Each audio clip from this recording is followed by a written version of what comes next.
about the minorities. Look, yes, we Oromos fought for ourselves because we know what subjugation is. We believe in self-rule in our homeland and a shared rule in the collective federation.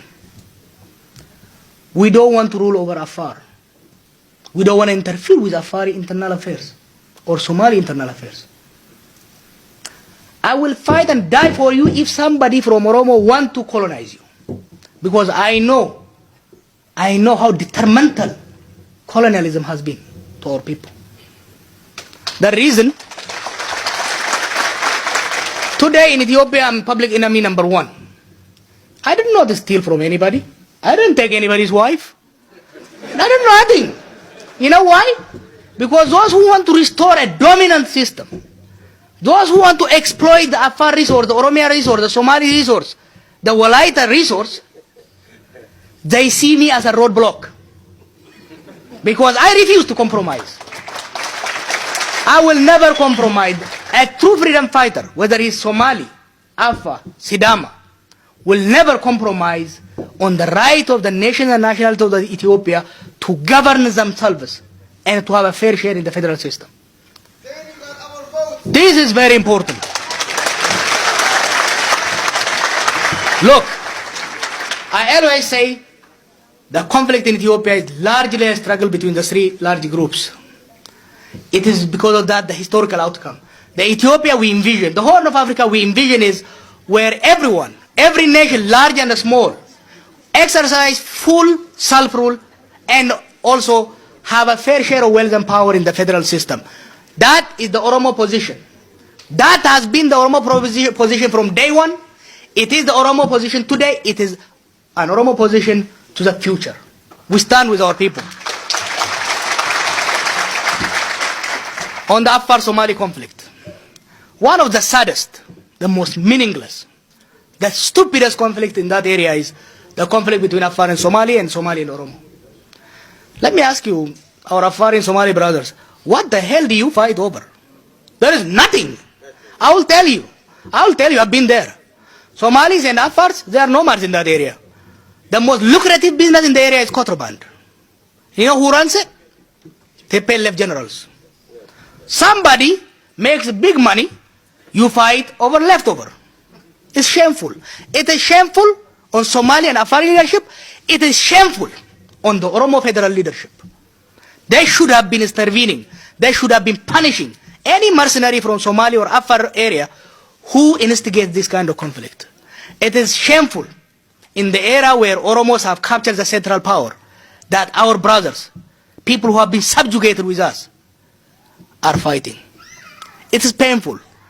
It is very shameful for Oromo, Somali, Afar leaders to actually face their people unless this kind of skirmish and conflict stop. That's why I spent the first 3-4 months of my return to Ethiopia tirelessly working to restore peace between Somali and Oromo. Today, from Moyale to Bordede, there is no conflict between Oromo and Somali. Somali and Oromo have returned to their homes. But that's not enough. That's not enough. We have to work hard to integrate them economically. My wish and my dream is for the whole of Horn of Africa areas to become economically integrated. Let me tell you one sad story. The whole Somalia, has the largest coastal line probably in Africa, which means huge fish resource. Ethiopia has one of the largest Orthodox community who eat fish during their fasting. But we import it from Vietnam. We import fish from Vietnam and Norway. You know where that fish comes? The Vietnamese exploit it from Somali waters. You see?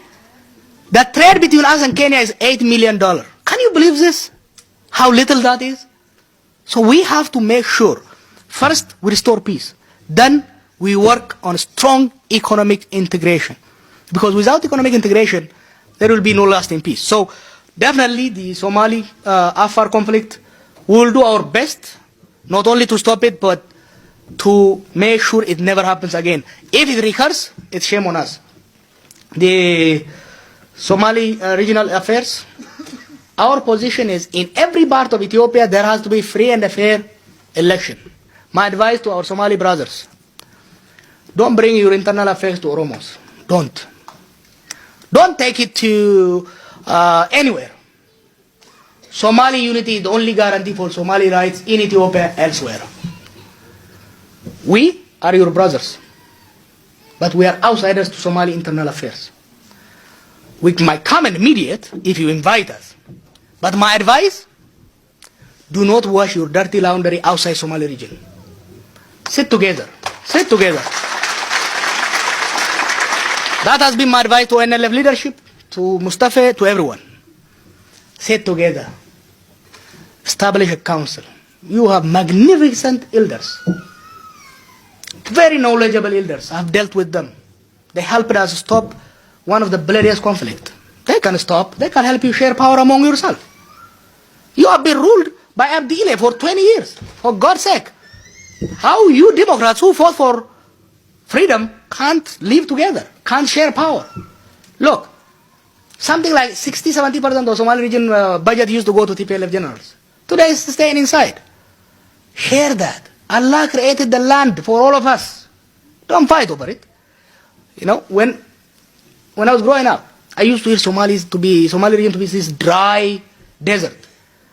I went there this year. It is one of the most fertile land. There is a starvation, drought, and so on in Somali region because of mismanagement and corruption. So what I advise our Somali brothers from all parties, all clans, is sit down, don't come to us. Sit down among yourself. Debate. That's what we're doing. That's what we're doing. It's working for us. Trust me, it will work for you. If you go to different groups, even to us, people will always want to take advantage from you. People want to divide and rule you. People want to pit you against each other. You don't want to do that. Somali unity is the only guarantee for preserving Somali interest, advancing Somali interest in Ethiopia and beyond. So my plea is, look, as federalists, as Democrats, we will stand with you for free and fair election. But we will never intervene in Somali internal affairs. Somali internal affairs is the business of Somali leadership.